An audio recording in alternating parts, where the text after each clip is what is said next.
ಜೈ ಮಹಾಕಾಲಿ. ಪ್ರತಿಯೊಬ್ಬರ ಜೀವನದಾಗೂ ತಂದೆ ಎಂಬ ಶಕ್ತಿ ಬಹಳ ಮಹತ್ವದ. ನಾನು ನನ್ನ ಜೀವನದಾಗ ನಾನು 8 ವರ್ಷನಾಗಿದ್ದಾಗೆ ಆ ತಂದೆ ಎಂಬ ಶಕ್ತಿ ಕಳ್ಕೊಂಡ್ಬಿಟ್ಟೆ. ಆ ಟೈಮಿಗೆ ನನಗೇನು ಅನಿಸ್ಲಿಲ್ಲ.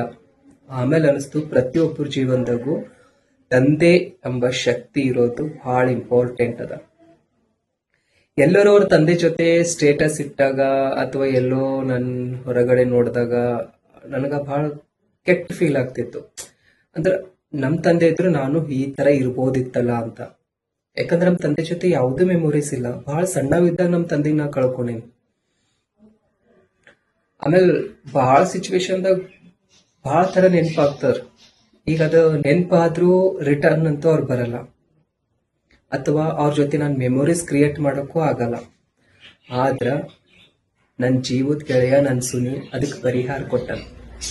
ಎಷ್ಟು ಒಳ್ಳೆ ಪರಿಹಾರ ಕೊಟ್ಟನಂದ್ರ ನನ್ನ ಆಕ್ಚುಲಿ ನನ್ನ ಬರ್ತಡೇಕ ಅವ್ನ್ ಗಿಫ್ಟ್ ಕೊಟ್ಟನ. ಆ ಗಿಫ್ಟ್ ನೋಡಿ ನನ್ಗ ಮಾತೇ ಬರಲಿಲ್ಲ. ಅಷ್ಟೊಂದು ಖುಷಿ. ಯಾಕಂದ್ರ ಪಪ್ಪ ಮಮ್ಮಿ ನಂದು ಫೋಟೋ ಇಲ್ಲ ಅಂತ ನನ್ಗ ಬಹಳ ಕಾಡ್ತಿತ್ತು, ಮತ್ತ ಪಪ್ಪನ ಜೊತೆ ಯಾವ್ದು ಫೋಟೋ ಇಲ್ಲ ಅಂತ ನನ್ಗೆ ಬಹಳ ಕಾಡ್ತಿತ್ತು. ಆದ್ರ ಆ ಉಡುಗೊರೆ ಮೂಲಕ ನನ್ ಸುನಿ ನನಗ ಕೊರತೆನೆ ಕಡಿಮೆ ಮಾಡ್ಯಾರ. ಕಡಿಮೆ ನಾವು ಕೊರತೆನೆ ಇಲ್ಲ ಅನ್ನೋ ತರ ಮಾಡ್ಯಾರ. ಬಹಳ ಖುಷಿ ಆಗ್ಯದ. ಬಹಳ ಅಂದ್ರೆ ಬಹಳ ಖುಷಿ ಆಗ್ಯದ. ಅದು ಏನಂತ ತೋರಿಸ್ತೀನಿ.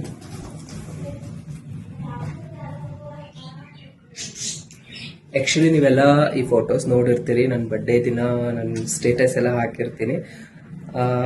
ಆದ್ರೆ ಇದು ಎಷ್ಟು ಹೇಳಿದ್ರು ಇದ್ರ ಬಗ್ಗೆ ಮುಗಿಯೋದೇ ಇಲ್ಲ. ಅಷ್ಟು ಖುಷಿ ಕೊಟ್ಟ ಫೋಟೋ. ಯಾಕಂದ್ರೆ ನನ್ನ ಫ್ಯಾಮಿಲಿನೂ ಕಂಪ್ಲೀಟ್ ಆಗ್ಯದ. ನಮ್ಮ ತಂದೆ ಜೊತೆನೂ ನನಗೆ ಫೋಟೋ ಸಿಕ್ಕ್ಯದ. ಇದು ಹೆಂಗ ಅನ್ಸ್ಲತ್ತದ ಅಂದ್ರೆ ನಮ್ಮ ತಂದೆ ನನ್ನ ಜೊತೆನೇ ಹರವನ್ನ ಫೀಲ್ ಕೊಡ್ಲತ್ತದ. ಮತ್ತ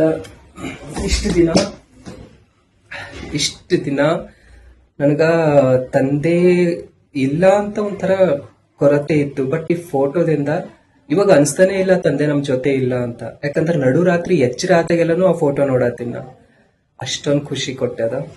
ಪ್ರತಿಯೊಬ್ಬರ ಜೀವನದಾಗ ಅರ್ಥ ಮಾಡ್ಕೊಂಡು, ಗೆಳೆಯಂದ ಸ್ಥಿತಿಗತಿಗಳು ಅರ್ಥ ಮಾಡ್ಕೊಂಡು ಅವ್ರಿಗೆ ಹ್ಯಾಪಿ ಇಂದಿಡೋ ಗೆಳೆಯ ತುಂಬಾ ಇಂಪಾರ್ಟೆಂಟ್ ಆಗಿರ್ತಾನ. ಅಂತ ಒಳ್ಳೆ ಗೆಳೆಯ ಸಿಕ್ಕಿದ್ದು ನನ್ನ ಪುಣ್ಯ. ಅದಕ್ಕ ಥ್ಯಾಂಕ್ ಯು ಸೋ ಮಚ್.